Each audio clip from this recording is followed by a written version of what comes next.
ನಾವಿವತ್ತು ಪ್ರೈವೇಟ್ ಐಸ್ಲ್ಯಾಂಡ್ಗೆ ಹೋಗ್ತಿದ್ದೀವಿ. ಇದು ನಮ್ಮ ಪಿಕಪ್ ಪಾಯಿಂಟ್. ಇದು ಕರ್ನಾಟಕದಲ್ಲಿ ಲೊಕೇಟ್ ಆಗಿದೆ, ಕಾರವಾರ ಹತ್ರ. ತುಂಬ ಕಾಸ್ಟ್ಲಿ ಸ್ಟೇ ಅಂತಲೇ ಹೇಳ್ಬೋದು. ಹಾಗೆ ಇವ್ರು ನನ್ನ ಸಿಸ್ಟರ್ ಅರ್ಶಿನಿ ಅಂತ, ಮತ್ತು ನನ್ನ ಮಗ. ಇವನಂತೂ ಜ್ಯೂಸ್ ಕುಡಿಯೋದ್ರಲ್ಲಿ ಎಕ್ಸ್ಪರ್ಟ್, ಅವ್ರ ಅಪ್ಪನ ಥರ.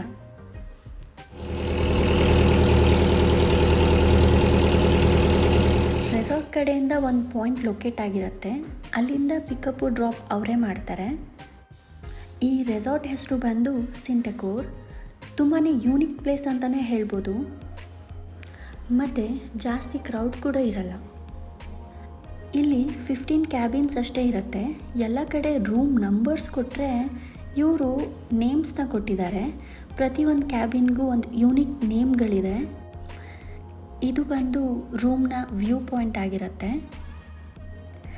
ಬಟ್ ಆದರೆ ತುಂಬ ಗಿಡ ಮರ ಇರೋದ್ರಿಂದ ವ್ಯೂ ಪಾಯಿಂಟ್ ಅಷ್ಟು ನಮ್ಮ ರೂಮಿಂದ ಕಾಣಿಸ್ತಿಲ್ಲ. ಬಟ್ ಬೇರೆ ಕ್ಯಾಬಿನ್ಸಲ್ಲೆಲ್ಲ ತುಂಬ ಚೆನ್ನಾಗಿ ವ್ಯೂ ಪಾಯಿಂಟ್ಸ್ ಇದೆ. ಇದನ್ನು ಕೂಡ ತುಂಬ ಚೆನ್ನಾಗಿ ಎಂಜಾಯ್ ಮಾಡ್ಬೋದು.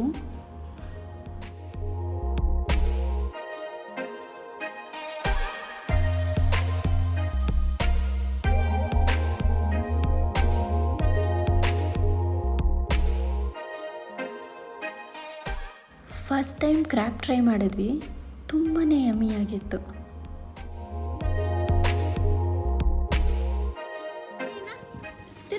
ತಿರುಗಿಸಿ ಹಿಂಗೆ ಎರಡು ಕೈಲು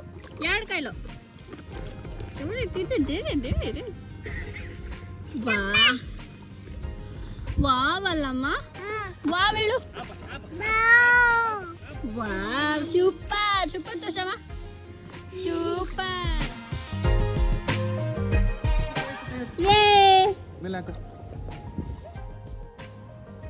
ಇಲ್ಲಿ ಏನು ಸ್ಪೆಷಲ್ ಅಂತ ಅಂದರೆ, ಪೂಲ್ ಒಳಗಡೆ ಆಟ ಆಡಿಕೊಂಡು ಎಂಜಾಯ್ ಮಾಡಿಕೊಂಡು ಸನ್ಸೆಟ್ನ ನೋಡೋದು.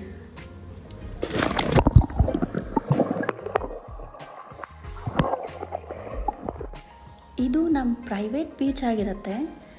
ಇಲ್ಲಿ ಸ್ನ್ಯಾಕ್ಸ್ ಕೂಡ ಕಾಂಪ್ಲಿಮೆಂಟ್ರಿಯಾಗಿ ಕೊಡ್ತಾರೆ. ಒಳ್ಳೆ ಸನ್ಸೆಟ್ನ ವ್ಯೂ ಮಾಡಿಕೊಂಡು ಸ್ನ್ಯಾಕ್ಸ್ ತಿನ್ಕೊಂಡು ಇದನ್ನು ಕೂಡ ಎಂಜಾಯ್ ಮಾಡ್ಬೋದು. ಮಗುವಂತೂ ಫುಲ್ ಖುಷಿಯಾಗ್ಬಿಟ್ಟಿದ್ದಾನೆ. ಏನಾದರೂ ಹೇಳಿ, ಬೀಚ್ ಸೈಡಲ್ಲಿ ಸನ್ಸೆಟ್ ನೋಡಿಕೊಂಡು ನೀರಲ್ಲಿ ಆಡೋ ಮಜಾನೇ ಬೇರೆ.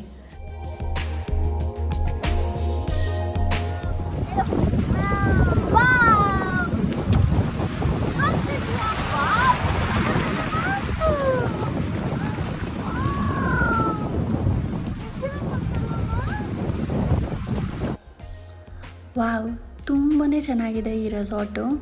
ಯಾರೆಲ್ಲ ಹೈ ಬಜೆಟಲ್ಲಿ ಒಂದು ಪ್ರೈವೇಟ್ ರೆಸಾರ್ಟ್ ನೋಡ್ತಾ ಇದ್ದೀರಾ ಅಂದರೆ ಈ ಪ್ಲೇಸ್ನ ಮಿಸ್ ಮಾಡ್ತೀರಾ, ಚೂಸ್ ಮಾಡಿ. ತುಂಬಾ ಚೆನ್ನಾಗಿದೆ, ತುಂಬ ಎಂಜಾಯ್ ಮಾಡ್ತೀರಾ. Thank you.